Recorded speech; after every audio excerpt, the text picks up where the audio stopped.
Hey guys, it's Greg. In this video, I would like to show you Havoc. This is a prototype of the game. The game is for 2 or 4 players, and you're going to battle each other to, win the game. The goal of the game is to destroy, kill opposing pilot that is piloting a mech. So first of all, you need to somehow lure the pilot out of the mech or destroy the mech, and after that you need to destroy also a pilot. So this is the condition of victory, and the game is a deck builder. So obviously you can get and use those recommended decks for starting players, but after that you can build your own decks using the gigantic amount of cards that is available in the starting set that we got. So if you are into card games, just check out the rest of this video. So the Havoc is set on a table. This is the cover box. I would like to show you the components and how the game flows. So first of all, Havoc is a card game for 2 or for 4 players. The opposite sides are going to fight each other, obviously, to win the game. When you are going to build your deck of the cards, you can play this game in a shorter version using only the deck of 40 cards, or a longer version when, and in this situation, the deck of cards consists of 60 cards. So 2 ways of playing. There are obviously some starting decks for new players, but when you are accustomed with the game, you can build your own deck. And there is like thousands, maybe not thousands, but a lot of cards. I didn't count it, and I don't have information how many of them is in the box, but this is only the part of them, and I'm already showing you how many cards is in this box. It's not all of them, just I don't have enough hands to show you all of them. So there's a lot of possibilities to build your custom deck. Also, you can use only one box of the game to build even 4 decks for this game, where 2 players are against another 2 players. So for 4-player game. Now let's go through all the elements and components on the table. This is the game board. In here we have round track. I'm using some kind of dice. I don't think this is the right element to show what round it is, but it's a prototype, so just remember that. Over here we have as I said, the round tracker, and also this is the information how many hexa points you're going to get and spend to purchase new cards. So in the first round you're going to get 1 point. In the second round you're going to get 2 points, 3 points, 4 points, and so on. Those points are not going to be transferred to another round of the game. So if you're not going to spend your, let's say, 3 points in a third round, they are going to be lost. In the middle we have 2 bases. 1 base with 2 rows. In the middle we have Nix. This is basically a neutral ground, and the base of the another player that is sitting on the left and on the right side. On both sides we also have spaces for our cards. So in here in the center we have a spot for our mech and our pilot. So every time you're going to play this game, you need to build this duo of mech and pilot, and the goal of the game is to kill opposing pilots. So first of all, you need to destroy mech. After you need to somehow lure the pilot of your opponent to get out of the mech, and then after that you need to kill the pilot. This is the condition to win the game. Over here already I can show you the information of how many health points this pilot has. So we can say just 12, and how many damage this pilot can inflict. We also have information of how many movement points this unit has, and the range of an attack. And the range of the attack in this game is counted just by the rows. So if you have number 2 in here and you are standing in this location, your range is by 2, so 1 and 2. And so you're starting inside the mech, and then after that you can You can destroy the mech, or you can just leave the mech and use your skills of your pilot if you wish. You can also get mech statuses, so obviously your mech can unlock some different statuses, positive and also negative. And also you can have mech equipment, and there's again a lot of cards for mech. And for mechs, this is mech equipment. This is like an upgrade you can build. You can put it over here and increase the firepower of your armor. So there is a lot of those cards in here. Obviously, this is a cost of purchasing this card. Ammo, let's say how much damage this weapon is doing, and again the range. So those are just a few of them. The rest of them are in a decks that I prepared when we played the game. Over here is a scrapyard for basically discarded cards, and permatech. So those are techs. Those are like technologies that are going to influence your yourself, your mech, your combatants, and they're going to change how you're going to play the game. So this is the place where you can put your cards and easily find them and check what kind of modifications are in play. On the bottom we have reactors, and I already put all of them, but at the start of the game this row is empty, and those reactors are used to deploy different kind of combatants. So we have 6 types of those reactors: microbial, fossil, tidal, stellar, crystal, and geothermal. And those like biomes, those biomes are connected to different type of monsters that you can, combatants that you can deploy on the battlefield. Those combatants are biotic or robotic, and those are like, let's say, neutral. I mean, you don't have to have any kind of reactor to play them. But apart of them, you also can have different type of monsters from different biomes. So in here we have like ice or something like this, crystal biome. In here we have those are the legends. So those are without any biome, but those are legendary, and you can only have one of these in your deck. Here we have, for example, geothermal combatants, and as you can see, they are quite powerful. They also cost a lot, but they have a lot of health, and they can inflict a lot of damage.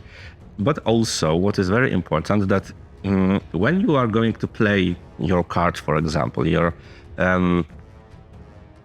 tremor mass, you want to play this card. Firstly, you need to have this geothermal reactor in a play. So when you play it, you also can play this monster. But at the same time, your opponent can also play from this moment any monster that are geothermal from the geothermal biome. So it's like you're risking a lot when you're trying to create reactors. Obviously, you can also destroy them and spend them, so it's not like they are eternal.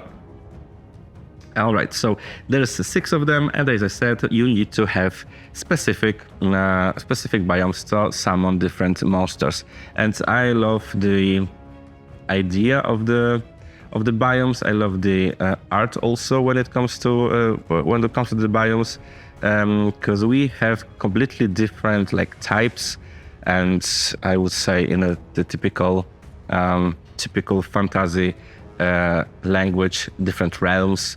Like green or crystal or tidal, so like water element and so on and so on. Very cool idea to add different type of more powerful monsters to your play. And again, those guys are just like poor, without any kind of biome, just regular guys, nothing spectacular. I mean, they also can be very useful, especially that each of the combatants that you can deploy, or almost all of them. So maybe not each of them, but most of them, they have their unique abilities that you can use during the game. So all the, again, very cool elements. Some of them are passive, some of them are active. A lot of elements to consider when you're building your deck and your strategy to win the game. Now, let's go to the center piece of the board. So the combat area. So you can deploy your combatants only in your base. You have 2 rows for that. Nyx is available for you to deploy combatants, but you can deploy different things like artifacts or traps. Then you can deploy those things in a Nyx. This is like a neutral zone. And as you can see, I have some combatants already on the map, and I also have some artifacts on the map. So as you can see, artifacts they only have health. So when you destroy them, something happens. And combatants, well, you can move them, and they can attack your opponents. Now, movement. When you're going to move your combatant, you need to check the value on the left-hand side next to this feat, and this is information of how much rows this combatant can move. So when we have 1, I can move by 1 here, or I can move by 1 here, or here, or here, or here. So adjacent locations. Obviously, I cannot enter this location because this location is occupied by different card. If the movement value is 0, that means I can only move my combatant by 1 to the left or to the right from the starting position. And well, this is it. I mean, you can also fight using range attack, or you can fight using melee attack, but in a situation of a melee attack, you can be your opponent is going to retaliate in the same moment. So, well, you need to be prepared for that. And the goal of the game is to reach the base of your opponent and destroy the pilot. So this is the main goal. During the game, you obviously can deploy your mech, or maybe you even can deploy your pilot and use him or her during the battle. In the game, in the box, I mean, you can find few of them. I mean, we have few mechs, we have some pilots, so it's 3 + 2, 5, and 4 mechs, or maybe I lost somewhere a card, but I think those are the numbers.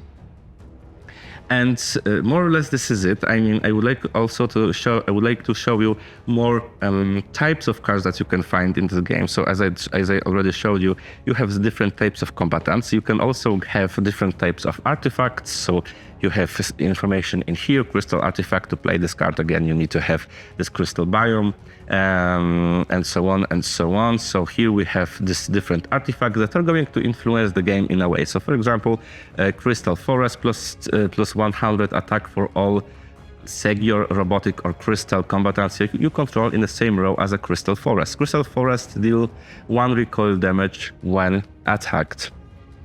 So different those artifacts can influence the game board in a different way. We also have techs, so their techs are they can be also an anomaly. There can be regular attack, deal 200 damage to target biotic combatant. If the combatant is destroyed, return it to its base stats and take control of it. Unless it's a pilot, it remains in the same space and may be used immediately. So it's like a one-time used thing that you can launch and then, I guess, discard. There are also reactive attacks that you can use them as a reaction to actions of your opponent. We also have toxins, so those are going to influence you or your opponent. So for example, let's take a look at for example, this one, toxin. All costs reduced by 1 until your earliest end phase, or target combatant deals double damage to Viromanta until its owner's earliest end phase. So there's a positive and negative effect of the toxin. And we also have those techs that are associated with different biomes. This is a very thick deck of cards, and in here, as you can see, you can use those cards, but only if the specific reactor is in a game, and there's a lot of those, all of those cards. And finally, I think we have homeworlds. So each player is going to have one homeworld in their deck, and well, when you play it, some different kind of modifiers are going to be in play. I think those are the placeholders, because yeah, I think so. It's a placeholder, and in the final version, we are going to have some kind of art in here. So this is Havoc. As I told you, this is a deck building game where you are going to fight each other against each other to kill, to kill opposing pilot. And at the end, I would like to tell you just how the one round of the game looks like, because it's very simple.